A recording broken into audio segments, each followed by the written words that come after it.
Ang sabi midnight snacks lang, bakit umabot ng 1,000 pesos ang ginastos ko? Hi guys, andito tayo ngayon sa Mr. Wang Malate.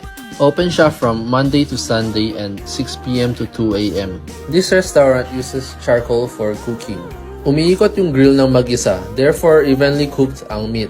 Madami kami in order, pero ang favorite ko sa menu nila ay pork belly, chicken gizzard, and enoki mushroom wrapped with fatty beef.